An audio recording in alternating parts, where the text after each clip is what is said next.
I want to fuck Beyonce and Rihanna. We'll see which one of those things happen first.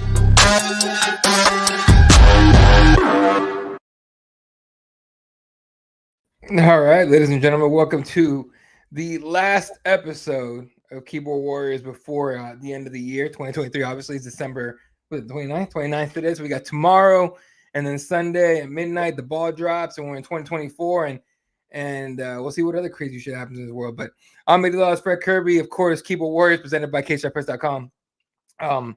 And, you know, we like to do our New Year's and the New Year's, MMA awards right at the end of the year, and we usually go a pretty traditional route, male fighter, and we'll still do that a little bit here, but we decided to flip the script on everybody here a little bit and get a little more lean into the Keyboard Warriors thing a little bit.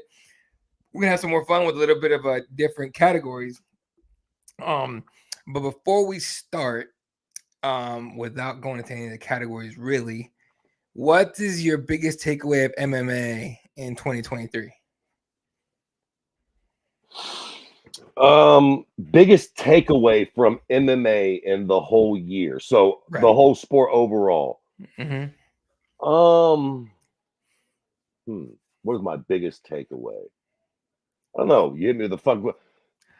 I want to say one of the bigger things for me, I guess, this year. I've been thinking about this a lot, and I guess one of the bigger things for me, a couple things. So we'll probably go into it, but Bellator selling to the PFL and the fact that I think that's just fucking stupid, it makes me think that I don't even really know if what am I trying to say? There's definitely a need for another premier MMA organization in the game. I just don't know if we'll ever really have it. I mean, Bellator had a fucking shit year. I mean, listen, let's be real fucking clear about it. If you watch more than 3 Bellator events this year, you need to get out and get some pussy and do some drugs. Real talk. If you watch more than 3 Bellator events, son, you got to get a life. Because Bellator was fucking struggling this year. So on that hand, it's like, I don't know, like, I think PFL and Bellator, like, like, I think Dana said it best. A company that don't sell shit bought another company that don't sell shit. That sounds like a real great fucking idea. I mean, who gives a fuck? That being said, we've seen people like fucking Jake Paul come in and low-key just sort of, and I guess it wasn't necessarily just this year. It's been a couple years that Jake's been doing his thing. But the cute cocksucker got some big fights this year, did real numbers. We've seen bare-knuckle fucking boxing do really good this year. Get some really fucking high-profile fights in. Mike Perry became a fucking bona fide star over there. So on one hand, it's like there's not really any room for anybody to fuck with the UFC directly. That just seems like a bad idea. Call it a monopoly, whatever the fuck you want. But I guess one of the things I took away from the fight game this year is that there are spots for combat sports. Boxing had a great year. Jake Paul and the celebrity boxing thing, the crossover did fucking good. Again, bare knuckle did really fucking well. There are some options, but like when you look at direct competitors, the UFC there was fucking nothing. And again, you can make the argument that Bellator bought or PFL bought Bellator going into next year. The UFC is going to have. I just think all that is shite. Like I don't know. I think that ends up ending horribly. Like I don't think that the Bellator PFL thing coming together is going. Maybe I'm just on an island. I just think that's the worst idea in the world. I still can't think of 3 fights they can put together that I give a fuck about. No, I'm with you. I'm with you on that. It's 100%. But we'll definitely get into it in a little bit. And again, ladies and gentlemen, if you have comments or anything, jump on the YouTube link. We're now live on Instagram, but I have to check back and forth between the Instagram stream and this one. So if you have a comment, if you want to have your comment on the screen, go to the YouTube, Cageside Press on YouTube. We're live. You'll see the link on there and come hang out with us. I think for me, it's going to be the fact that it was kind of a weird, like a fucking who knows kind of year for MMA. Like, you know, it was just everything was kind of up in the air. And if we're being, I guess, super picky, we did kind of miss out on a big star. Like we didn't have a big star. Like whose years was this year? It's like 5 or 6, 7, maybe 7 different names you could throw out there for that. To where the year that Conor got won the lightweight belt from Eddie Alvarez, you were like, this is Conor's year. You could argue it was like 2-3 years in a row for that dude. So I think we were missing something like that, something big, a big field thing. we'll see if UFC 300 is that thing for 2024 early on in April. But it was just a weird year, man. But anyway, speaking of 23, let's get right into it, man. We got about an hour-ish to play with, so let's get going. First, I don't know if you want. I'll go. How about you want me to go first? Or you want to go first? Listen, you go. I'm gonna tell you right now. There's a couple of these that I'm about to fucking flat phone in. It's been a wild year. It's been a long day. Yeah. I got answers from most of these cocksuckers, but a couple of these, especially the new ones you got queued on, I'm like, man, I don't know. There's so many shitty refs. I can't pick one. So you start us off. I'll ride your coattails a little bit. We'll see how we do here. Go. What are we doing here? What's the first fucking award we're giving? All right, real quick before we get started here, shout out to Bowie in the chat, our brother Otis. It wouldn't be a show without Otis. Otis is the third keyboard warrior on here. And then Nick the band guy. Hopefully you could join us, dude. This was like a few hours ago, so hopefully he's jumping on here with us. First award of the night, I call it the Chael Sonnen Award. Chael Sonnen Fighter of the Year, right? And this is someone that's like that made themselves so unlikable that it was just way too easy to dislike them. Me personally, like I don't really dislike anybody, even especially fighters, because I cover them. But this is like easily the most like dislikable person in the entire year, and it's not a secret. Colby Covington. Colby Covington went ahead and made himself so dislikable, okay, that he got cheered because Trump was there and everything, against Leon. And when he left, when he lost, he got booed by the same people that cheered him in. So it was a weird year. And there's actually a couple names you could throw on this one. And funny enough, they came kind of late. But I'm going with Colby Covington. Super unlikable. Nothing to do with politics. For me, it's just, yeah, like the character just, yeah, it's gross to me. So I'm going with Colby Covington on this one. Yeah, okay, so I'm going to try my best not to fucking... This is why I hate these cocksucking award shows, because you end up fucking... And Colby Covington's the right answer, right? I mean, who's more unlikable than him after that last press conference? Listen, I personally... Look, Jesus fucking Christ. I didn't love that he talked about Leon's dead dad. I also am on the show and quoted in saying that I didn't think it was like something he needs to be fined for, kicked out of the UFC. I didn't think it was that egregious either. That being said, I ain't fucking everybody.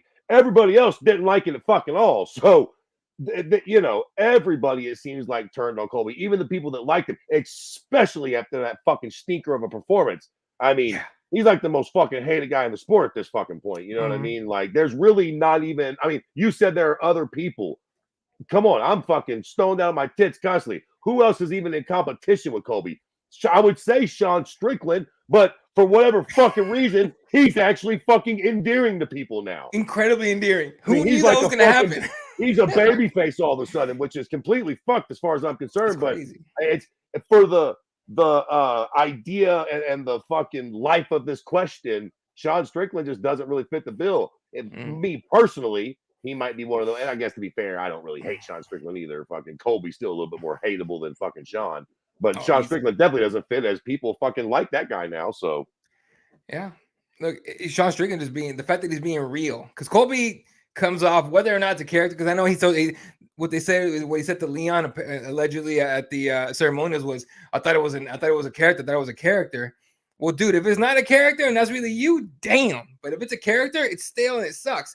Sean Strickland is quite obviously himself. He's just being real at all times. He like it or not, he's always being real. So I think that's the reason he's so endearing to people. But you asked for a couple other picks. We got some people here putting in their picks. Otis says Ian Gary Machado is my pick. If you guys don't know, it came out not long ago that his wife wrote a book about how to be a wag and all sorts of stuff. People were making fun of him for that. But one of the reasons people how to be a what? A wag. What the fuck is a wag? Wife and girlfriend of athletes is what they call themselves. So she wrote a book years ago. Now, to be fair, allegedly it was a satire thing from whoever she was working for back then. But he made himself super unlikable because of he just goes after fighters. I mean, so the Neil Magny thing, you know about that, right? Listen, the Neil, yeah. I'll be honest with you. I don't get the fucking hate for other than his fucking name, which I guess I get from the kid or whatever. His name sounds a little pretentious. Ian Gary Machado, for fuck's sakes. Other than that, I don't really get the hate for dude. So what? His bitch wrote a book about. I mean, what do you want from me? Fuck, my bitch does all kinds of shit I don't necessarily approve of. Short of her sucking somebody else's dick, what am I gonna do? Kill her? I mean, she fucking writes a book or she's interested in something I think is fucking stupid. You know, are you pricks gonna break my balls because my old lady wrote a book that we all think is dumb? Go fuck yourself. She still got good pussy. What am I supposed to do? Divorce her? Dude, Like, so hey, listen, who doesn't like Neil Magny? Neil Magny's a nice guy, but he's fucking boring as tits. So, you know, all due respect, 100%. when Ian was breaking Neil's balls,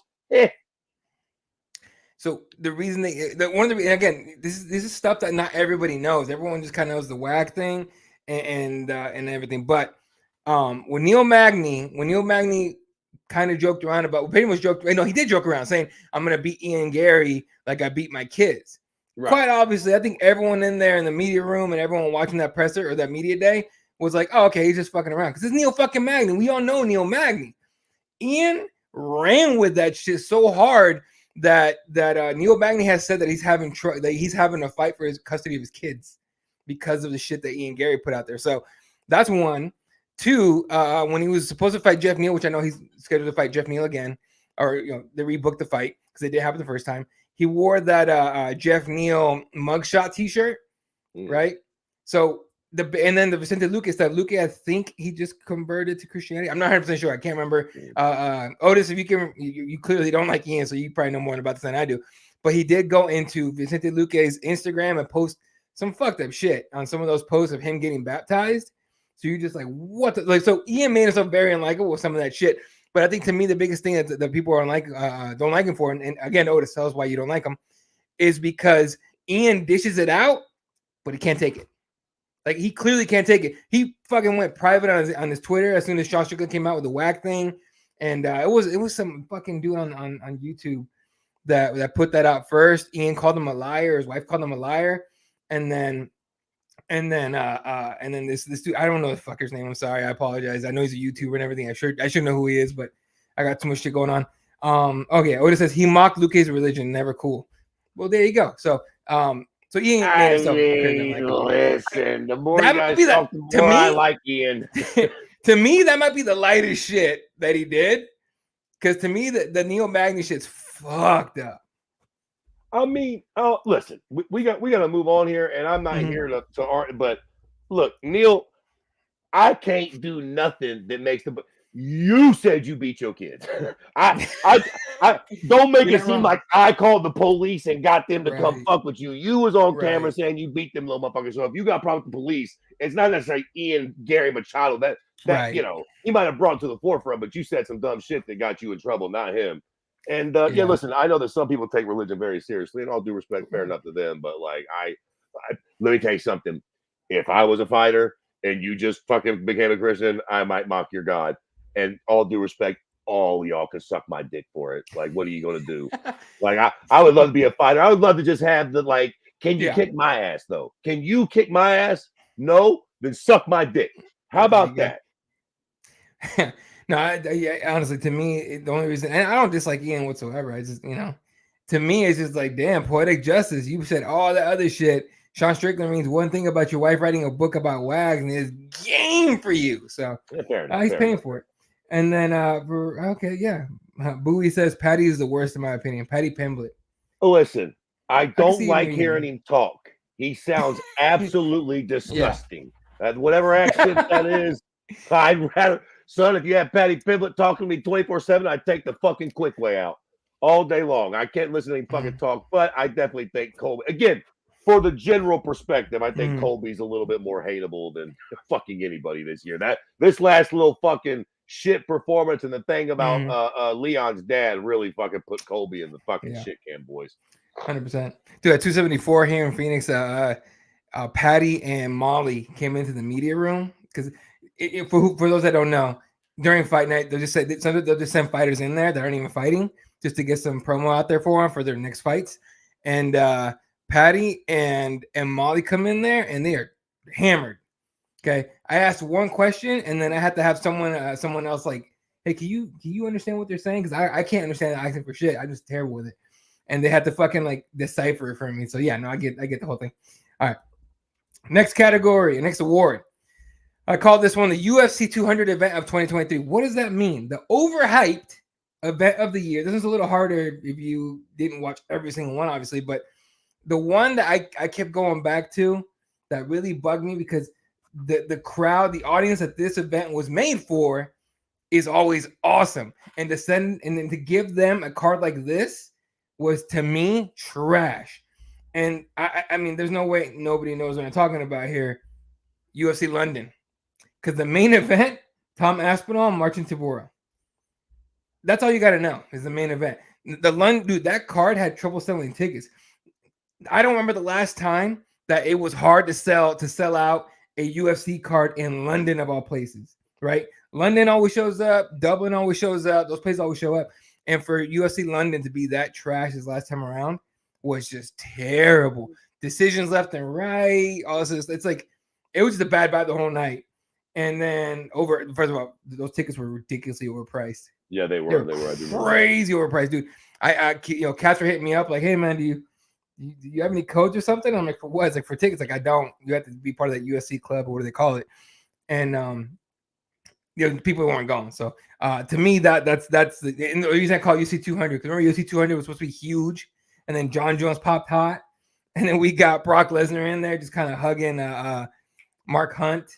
And about the most exciting fight the entire night was Amanda Nunes getting the belt off of Miesha Tate. So, and Kane knocking out Travis Brown.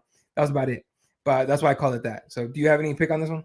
Okay. I don't know if it exactly meets the criteria. I did go back and look at the events that got rated as the best events of the year. So for me, I was looking at them and I'm like, okay, well, which one of those events was I not so impressed with in hindsight? Sure. So we're going to run it like that. I'm picking UFC 283, Glover Teixeira and Hill.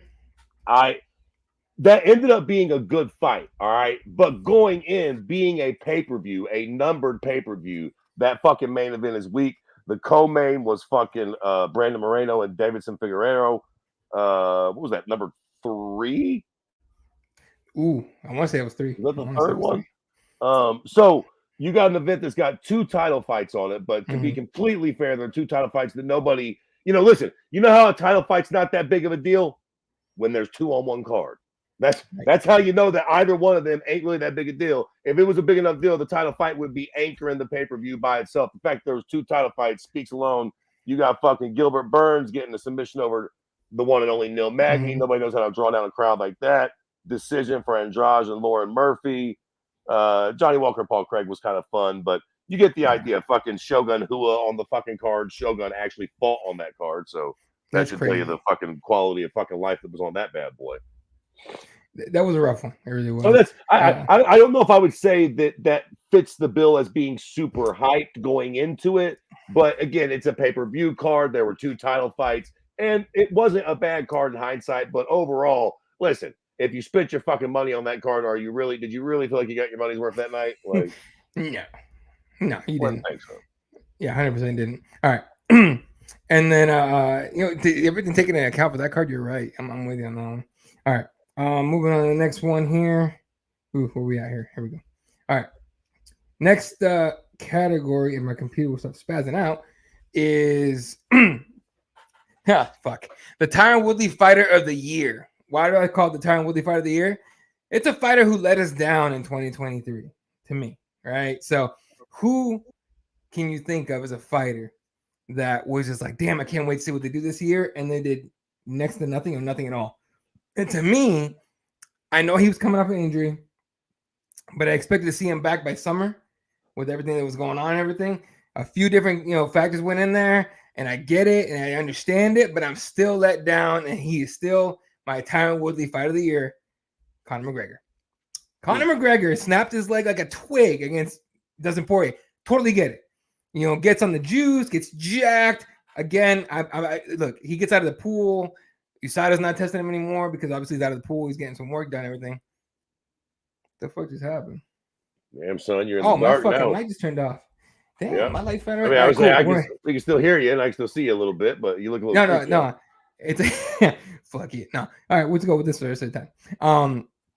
But I expected to come back by summer, right? We were getting sold Michael Chandler, we're still being sold Michael Chandler and Conor McGregor to this day. The entire year being teased to come back. Now, again, not all of it's his fault, 100%.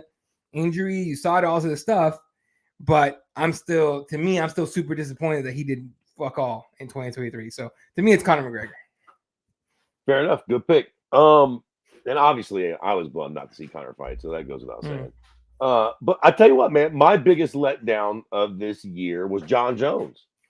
The way we started the year off with him getting the win at heavyweight, bro. Again, I feel like that took so long that I really think that we didn't understand the magnitude. Like, bro, John's finally moving up to heavyweight. Not only does he move up, but he gets fucking the submission in record time. I'm like, hell yeah, let's run Stipe, run Tom Aspinall. Like, let's fucking get after it. Let Dion, like, I want, like, let's fucking see what John can do, man. All things considered, again, fuck off with the picogram bullshit. All things considered, this dude is the fucking best. I mean, you can fucking bring up anybody from any time period. LeBron James, as good as he is, there are arguments to you know, you could say as LeBron or Jordan, so on and so forth. There's really nobody that you can put in John Jones's fucking category. Again, if you want to fucking hold the steroids against him, you can pull some bullshit like that. But in the grand scheme of things, John Jones stands alone. Again, fuck off with the Habib shit too. It's not even fucking close, man. It's not even fucking close. So dude going up to heavyweight, winning the belt, that fast, that impressive, huge deal. I thought, goddamn, hell yeah. And then he rips his fucking bicep off the goddamn bone or whatever the fuck he did. And he's fucking out indefinitely till like next summer or whatever the fuck. I'm like, God damn, we had the fight with him and Stipe. And again, that's not exactly the fight I wanted, but what I really want is to watch fucking John Jones fight while we can. Because again, I stress to you guys, we all really need to fucking understand how special this is, man. I mean, John Jones is real fucking special. Let's just be real honest about it. I mean, there's really, again, I don't want to spend too much time sucking John's dick here because we got to fucking like get her. Is there even a fucking comparison? Fucking Rocky Marciano? I mean, there's no comparison really to what John's done. Again, he's been injured a lot. He's been some years where he didn't fight, so you can maybe pull up some little points here and there. But again, it's kind of unparalleled what that dude is doing. So anytime we can watch John fight, it's a massive deal. He finally moves up to heavyweight. He gets the belt. I was super fucking excited to see what John could actually do. And he got hurt and just ruined the fucking year for me. There you go. He tore his pectoral muscle, Otis says, and he's right. Against wrestling with I think Mo Green. I think, correct me if I'm wrong. But no, you're right on that one. And then you know what's funny is there's an account called MMA Twitter's dumbest tweets, something like that. And I love that account because they always post some fucking hilarious shit. And the dude that runs that account is running his like of the year tournament, dumbest tweets of the year. Right. So tournament, and then you get one at the very end, and that's it. And one of them they put up yesterday was some guy said Israel Adesanya will easily knock out John Jones because John Jones basically called him a nut hugger, or you know, like a wet blanket. I forget whatever we call him. We basically said that John Jones only wrestles. And you're just like, God damn, bro, you know nothing about John Jones. Otis says Andre Muniz. Oh yeah, he went from breaking Jacare's arm to getting battered by Paul Craig and submitted by Brandon Allen. That's a good point. Muniz fell hard. He had a rough. Or maybe I think also, again, I want to get on a fucking tirade here because we got to keep this tight. But I think maybe we as fans don't know when to take the stock away from certain wins. Sure. I think a lot of us remember the Jacare from Dream. And when he broke Jacare's arm, we were like, yo, and don't get me wrong, a submission win over Jacare in general is good no matter what. Submitting Jacare is a big deal no matter what. But when you do it is important. Like Jacare was no longer a top tier fighter at that point. I mean, fuck, did he even fight again after that, or been far and few in between since that? I mean, don't get me wrong, you got your arm broken, but still, he's on the tail end of his career at best. When Muniz, however the fuck you pronounce his name, when he got that fucking so I just wonder if maybe we overrated him a little bit because of that win, because of what we thought of you know, again, we do this all the time. It's like, oh, he's got to win over Shogun. Does he? Which one? Again, we'll talk. There's a few people that beat BJ and Anderson at the end of their career. I don't give a fuck. None of y'all say they didn't beat BJ or Anderson. Not in my goddamn book. They didn't. They didn't beat the fucking BJ and Anderson that fucking I know that you know what I mean? Like they didn't beat that fucking guy. You know what I mean? They just did it. Beating somebody at a different point in their career, the wins just don't count the same, man. They don't. It's like Patty's win over Tony Ferguson, and to me, it means nothing. And Patty words knew out it of too. my mouth. Patty said it. Words Patty out of my said mouth. But yeah, I mean, don't get me wrong. It doesn't mean nothing, but it does not mean the same thing as you know. Let's get back into when Tony was really, you know, smoking ass. Whoever the fuck beat him then, like those wins just count a lot differently, man. Yeah, to me, Jacare was kind of a win over Jacare to stop meaning so much when I want to say Jamal Hill knocked him out off his back. Or Kevin Hall knocked him out of his back. Kevin Hall knocked him out of his back. Right. When that happened, I was like, when Homeboy submitted him, I drank the Kool-Aid too. It's hard not to at that moment because you know how good Jacare is and what he used to be in those positions. You know what I'm saying? So you're like, damn. But in hindsight, maybe we fucking got a little carried away. Oh, sure, we definitely did. All right. Next one. This one should be pretty fucking easy. It's called the Really Surprise of 2023. And there's no way around it. There's no way no one has guessed it so far. And I'm you know, and people are gonna be throwing out different things. But to me, and Mr. Sean Strickland, but for everything that we said earlier about him, right? It's the winning the title over Izzy, first of all. Getting the fight in the first place was surprising to me. But and I know it's short notice and everything, but also the fact that people fucking love Sean Strickland. People love Sean. They used to hate him, and now they love him. And so it's all that put together. To me, it barely beats out, you know, the merger into TKO between WWE and UFC. It barely beats out the PFL. Oh, it's not really. I guess that was surprising a little bit, but the PFL to buy and Bellator thing.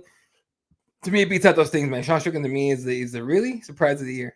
The problem, I would go with the PFL Bellator buyout thing. The problem with it was it was the worst kept secret in the world. We all knew it was coming. It just was like everybody that mattered was mum's the word. Like, oh no, I don't think so. Yet everybody else, the rumors just keep swirling. So it's like that was probably one of the most surprising things that it actually got done. It just didn't really surprise you when it happened because we all seen it coming from a mile away. I don't want to sort of kill two birds with one stone here, but we can sort of go on and do it.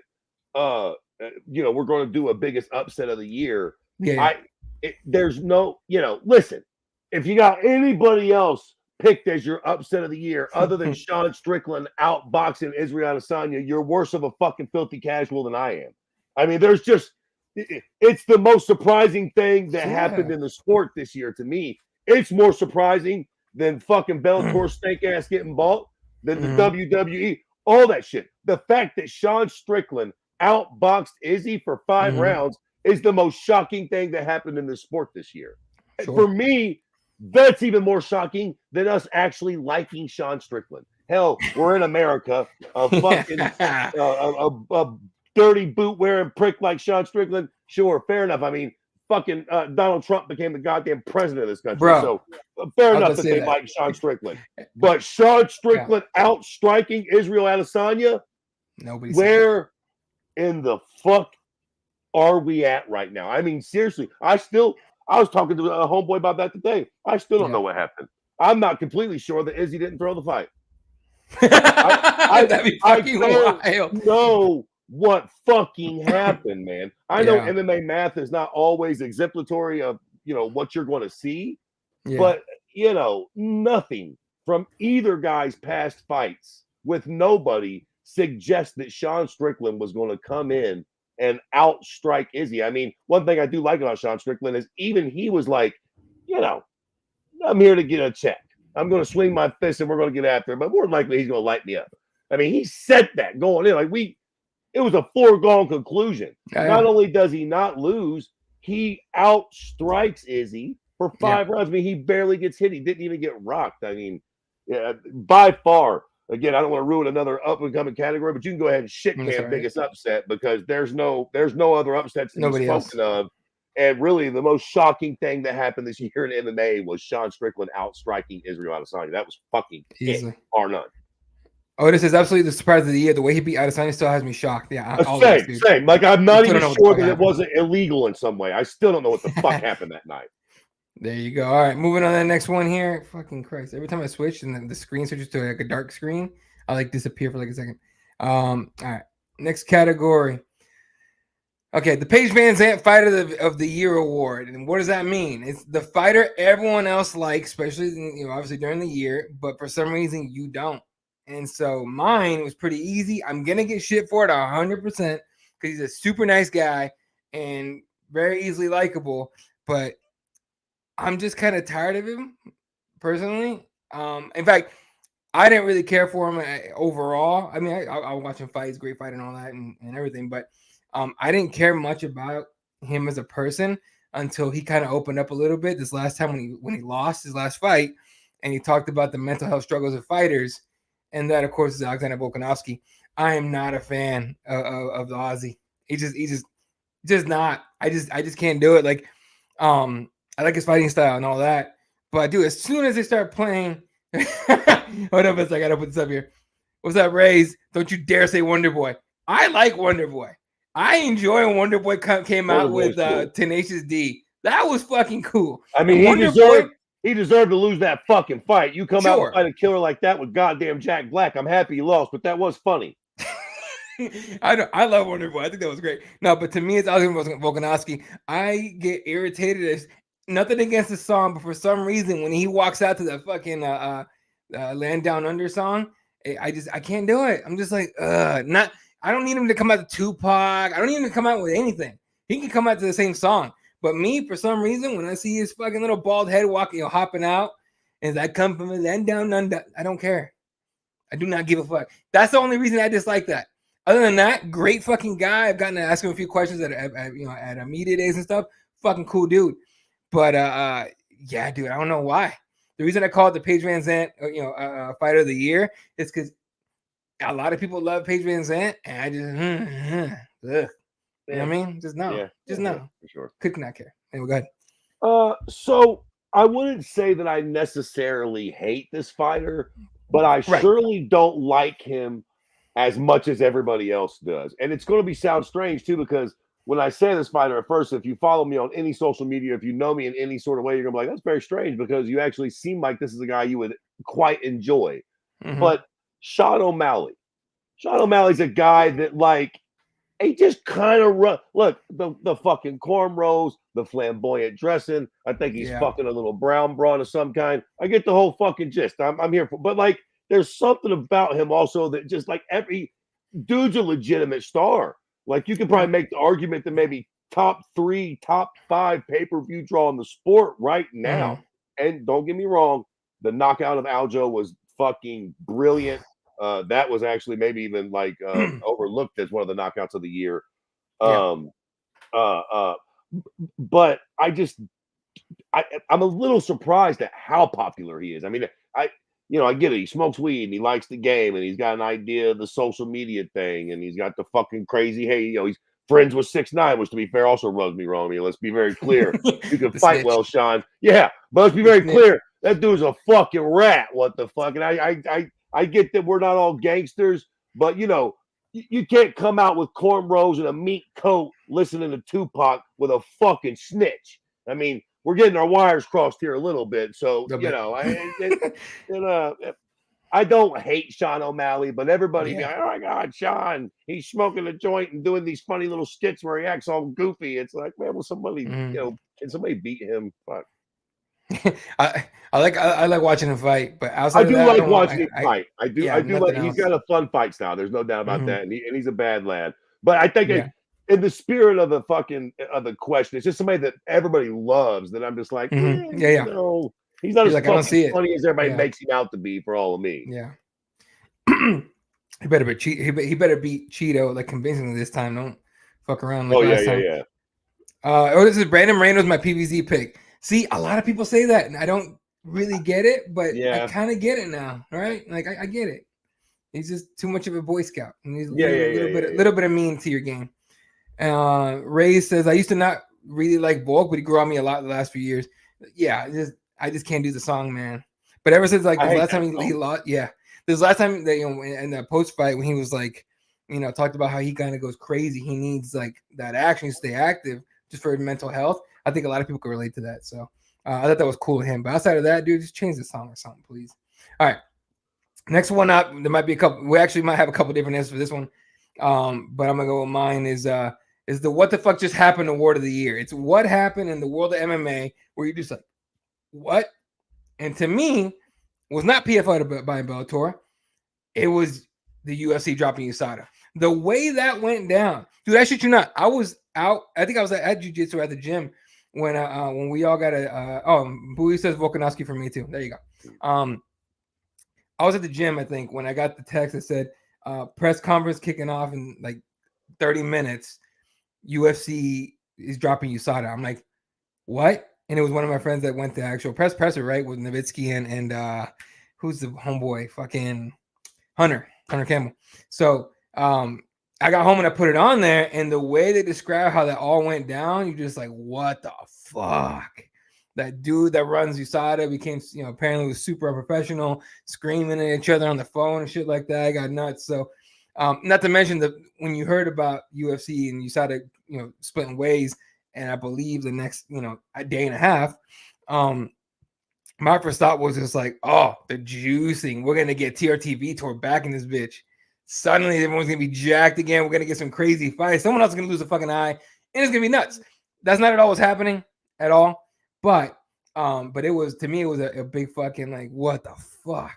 So that's my pick right there. So what the fuck? What? Just like a shocking moment for me. It could be a fight. It could be a fight. It could be something that happened. I tell you what, man. One of the most shocking moments for me this year was them just getting the Tyson Fury and Francis Ngannou fight done. When that fight got like announced, like it's like they're actually going. They're for real going. Like we're having press conferences and shit. Like I was like, what the fuck, man? I can't. I knew it was possible, but I really didn't think they were going to do that fucking fight. And then they fucking did it, and they actually did it. I still can't sort of believe it happened. Like bigger than shit, Francis Ngannou actually boxed fucking Tyson fucking Fury in a real boxing match. Like I don't know. That was like all the other shit. To your point, the Bellator thing, we all sort of knew that was going to happen. This was surprising. But I guess in hindsight, I was like, yeah, of course. Like Dana White, they were like, yo, fuck that noise, man. We've been dealing with this horse shit. Fighters have been complaining. Now it's to the point to where the media and the fans are like, you know what? We don't even really care. Like, we get it. Everybody's like Lance Armstrong. Like, everybody cheats enough with it. Who really, like, just do what, test these pricks so that it's not chaos. But we also don't need, this bald dick sneaking through your window at 3 in the morning, fucking tickling your fucking nutsack while you're trying to tell the old lady a stabbing. It got ridiculous. So fucking, but them actually doing the fucking Tyson Fury and Ngannou boxing match was crazy to me. Like the fact that they got that deal done, I was like, yo, that's insane. It's insane. I thought that was insane too. Honestly, I hadn't even thought about that one. I probably would have picked that one too. And that's something Francis won that fight. People, boxing fans, are like, of course the MMA fan says that. I'm like, bro, your guy got dropped. Shut the fuck up. But, is what it is. Otis says, Alexa Grasso submitting Valentina had me saying, what the fuck just happened? 100%. That was wild shit. May or may not have teared up on that because she's from my hometown. So that was fucking cool to see.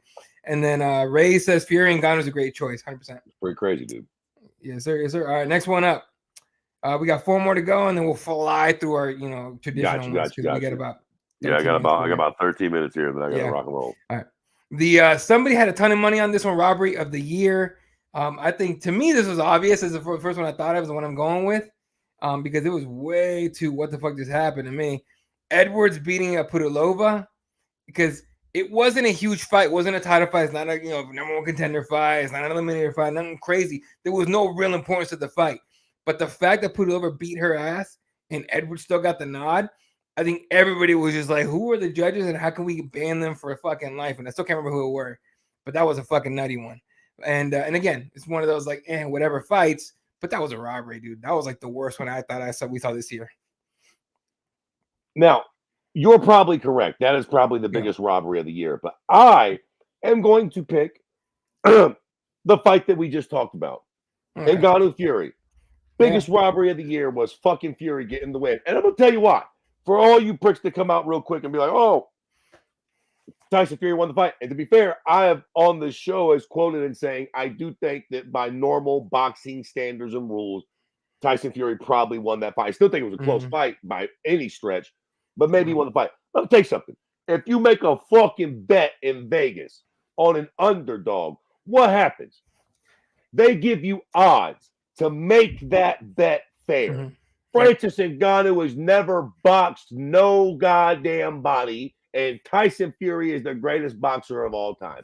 In my book, that means you start every round a point down, Mr. Fury. That's the only way that this fight works fairly in my fucking book. And by those fucking standards, Fury, or fucking Ngannou rather, got robbed. He should have been able to fight on a curve. And listen, for all the fucking boxing on boxing, yes, we're talking about a cat that's never boxed before.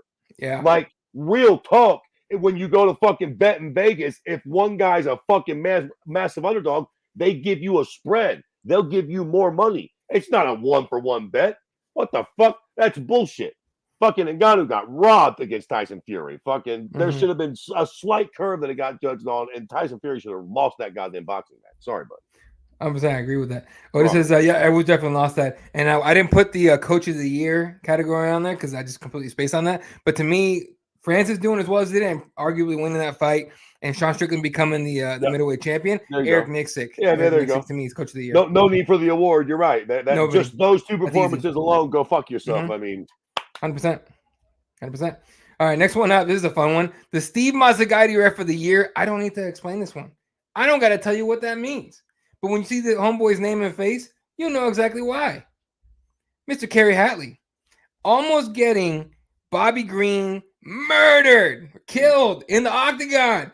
Jalen Turner looking at him like, bro, can I stop fucking him up now or not? Like, that was awful. I know I'm going off of one performance. I know he was probably decent the entire year, and everyone's gonna start throwing out Herb Dean, and also about the only names you're not gonna throw out are Jason Herzog and maybe the British fella, I forget his name, but this to me was the worst one of the year. Like, that was just some Mazzagatti shit in there for sure. I probably missed one Mazzagatti, by the way, but still, yeah. I agree though. This was egregious, and yeah, you could listen. Herb's made some bad decisions. He's also ref probably fucking 13 times the fights of this cat. You're going to make some bad decisions when you're getting so many jobs. I don't think Kerry Hatley here has had fucking a third of the fights that fucking Herb has had, and he almost let a man get killed. Son, you should be fired. Put your monkey ass in jail. 100%. Otis says, yeah, Hatley practically ended Green's career. Right, it's fucking terrible. Yeah, that Turner Green fight was absolutely horrible. Yeah. It was the worst. Really was. A couple more if we head after the usuals. Okay, I hate that I named it this way because it shouldn't be the name this way, but it gets the point across. It's about the only phrase that I could think of that gets the point across. The off to Bellator fighter of 2023. I hate to fucking do it to him because he should just retire. But man, how many fights do you lose in the UFC before it's just like, bro, cut it out? Tony Ferguson, man. I'm a Tony Ferguson fan. I still am a Tony. If he fights in UFC again, I'm gonna watch that shit again with fucking fingers and toes crossed that he fucking gets some kind of crazy win and rides off. But goddamn, dude, like fuck. It bugs the hell out of me that he lost to Patty. That really bugs me, like big time. Not because Patty isn't good, because Patty's great and clearly Patty sunned him big time. But because, like, man, like, how many losses you gonna take, bro, before it's like you're done here? You know what I'm saying? So to me, it's Tony Ferguson. I'm sure there's other names and everything. Like I think Otis just threw out Chris Weidman and all that. But goddamn, dude, that's it, man. This game time, Tony. I think Tony needs to retire. So for that reason, I'm gonna exclude him from this one because I don't think he needs to go to Bellator. I think he needs to go on ahead and just go to the training room. And I think Bellator, all joking aside, bro, real talk, Bellator and PFL got to get some stars. And by stars, I mean guys that used to be in the UFC. Let's just be very clear about it. I mean guys that got some of that UFC rub. So Colby Covington, I think, is somebody that we don't have a lot of business for in the UFC. We don't really like you no more. You didn't have a great performance, but you do still got a name. And I think Bellator needs some cocksuckers like that. Maybe they can sign fucking Jorge and get that rematch going or something, but they need some fucking names over at Bellator, PFL, whatever the fuck they're going to rename that. So I think Colby Covington, I went and honestly, for the better, like, real talk, bro, if I was the god of MMA, I wouldn't mind having the PFL and Bellator there, but they Yeah. need to serve a purpose. And again, like somebody Mhm. like Colby, I'm still interested in watching Colby fight, but I don't really think I got no business for him in the UFC. Colby's calling out Wonder Boy. We could book that fight here. Or how about both y'all going over to Bellator? Now, I would still watch that fight, but I almost feel like I don't need it murkying up a UFC card no more. Like if Right. I'm the UFC, I feel like we should have up and comers that may well end up not being that great. So it is what it is. Or creme de la creme, like the Wonder Boys, the Weidmans, the Fergusons, the Colbys. Once you get to a certain point, it's like go to Bellator, man. Like people still want to watch y'all, but y'all really ain't got no business here. You ain't gonna win no. Once you get to a point to where you ain't gonna win no belt, and you ain't like we ain't really wondering what your ceiling is no more. We know exactly what your ceiling is. Well, what you doing here? There really ain't no business for you in the UFC. Go to Bellator, and then fuckers like me can actually watch Bellator. Right now, I don't give a fuck. And don't get me wrong, the Umar Nurmagomedovs and there's a few guys, but in general, I don't give a fuck. They need, those places did best when they were actually snagging some of that UFC talent. Yeah. Y'all got Luke Rockhold out here bare knuckle boxing against Mike Perry. Are y'all out of your fucking minds? Get that tall, good looking prick in the fucking cage and let him, kick somebody or some shit. Y'all got him looking like a bitch against Mike Perry, losing, and y'all, meanwhile, y'all are struggling for fucking goddamn ratings, man. Sign that dude. Don Davis, if you watching, man, go get you Colby and Masvidal. You need that fight. That would be fucking insane. That actually happened. That's a start, man. That's a start. I mean, I would at least watch that Bellator event. Oh, 100%. Yeah. And obviously you do that in PFL. Bellator's going to get phased out eventually. But, yeah, 100%. Yeah, you're right. All right. Last of our Keyboard Warriors, strictly Keyboard Warriors awards. The last one, it's honestly probably the easiest one. At least for me it was. And the only reason I came up with this because I thought of this person. And I don't dislike him as a person. He was a great referee back in the day. But the Mike Goldberg commentator, again, all respect to Mike Goldberg. Not disrespecting. I just couldn't come up with a better name of it for it, okay? But the Mike Goldberg commentator of the year, Big John McCarthy. Bro, I can't listen to him. Like, I know he knows what he's talking about, but I can't listen to him talk. Like, fuck, dude. It bugs the hell out of me that he's a commentator, man. Like, god damn it. So that was an easy one. Kind of a dumb one, but an easy one. I almost wasn't even going to mention him because, like, not UFC, but, like, if we're going to throw him into the pool, yeah, I fucking 1,000,000% agree with you. He's fucking hard to listen to, man, on the mic. I mean, to your point, I don't mind listening to him on a podcast. Yeah, but podcast is great. The color commentary shit is not a vibe for me with Big John. He's a ref in the podcast. I don't want to hear him calling fights, all due respect. Yeah. Oh, this is McCarthy has no energy. Yeah, there you go. Yeah, yeah.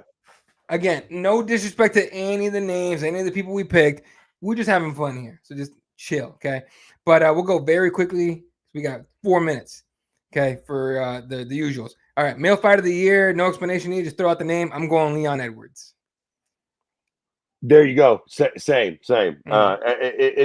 There are a few people you could make. Again, Sean Strickland, man, that was a hell of a win. He got the belt. He's had a crazy resurgence. But Leon beat fucking Colby and Usman. I mean, if that motherfucker wins a couple more fights, you can almost he's going to have, a really impressive fucking roster of wins on his record. Hard not to say that overall Leon was not your fucking fighter of the year. If you're judging by accomplishments, wins, who beat who had, it's fucking Leon Edwards, man. Yeah. Good year. Otis going with Islam Makhachev, and I don't say a lot of people did pick him. Female fighter of the year, I'm going Alexa Grasso for very biased reasons, but also because she fucking finished the arguably one of the women's GOAT, if not the women's GOAT, in Paula Valentina. All right, well, here's where it gets slightly fucking controversial for all of me. I've seen this fucking list, and I was thinking women's, and I thought, you know what? Fucking nobody. You get the fucking goose egg. None of you hoes deserve any credit. Shout out to Alexa Grasso for shocking us, but that fucking sucked. What a stank year for women's MMA, man. I mean, not one fucking really hype fight. We lost the fucking GOAT this year. Cyborg's fucking withering away in obscurity, wherever the fuck she's at, the PFL. The one big judo broad, Kayla Harrison lost. Fighting Cyborg. Kayla lost to fucking Pacheco or some fucking chick that, you know, only those losers that ain't getting laid on Saturday nights know the name of. I mean, women's MMA went through a real fucking down year for all of me. I thought about that question. I'm like, I don't know. Who the fuck did have the best? I think Tatiana Suarez will probably have a big year next year. We got a lot of women that are probably about to do their thing, but I don't know, man. For all of me, this was a real sad year for women's MMA. All things. There's some good fights, some big wins. Again, shout out to Alexa Grasso. That was a crazy fucking win over Shevchenko. That deserves a lot. But grand scheme of things, fucking woof for that goddamn shit. Oh, 100%. All right. Event of the year. I try to go with like a Bellator or a PFL or an Octagon or somebody, a KSW.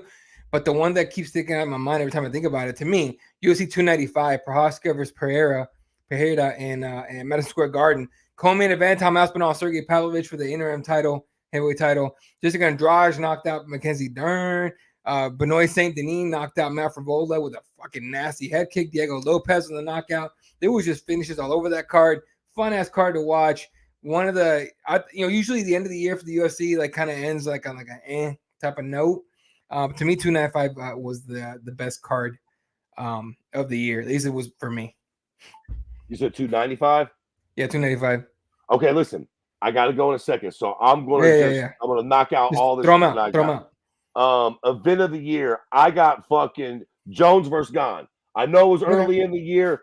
I would have to go back and look, but there was a lot of fucking really good fights on that fucking card. I looked before the fucking show started. That was actually a really good card. And again, bro, I put a lot of fucking hype into John Jones coming back at heavyweight to the point where let me get in the fucking sub of the year. I know everybody's going with Grasso. There weren't a lot of big subs. Suck my dick, John Jones. God damn it, John fucking Jones. The minute, and I save it all. Oh, Cyril Gane's not good at submission. I don't give a shit. John made his fucking very heavily anticipated heavyweight debut, and he got the fucking sub in like 30 seconds. Fuck you guys, John Jones with a fucking bullet. What else is there? What else do we got? What else? Newcomer of the year, upset of the year, and biggest story. Bo Nickel, newcomer of the year. It's got to be Bo for me, man. I think that he's by far got the highest fucking upside. Bo Nickel. What else do we got? Upset.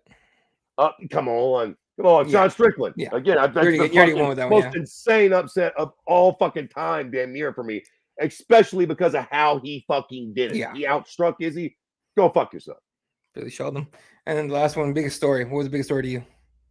Again, biggest story. Just PFLs, USADA. There's maybe the Pereira Izzy thing, the trilogy.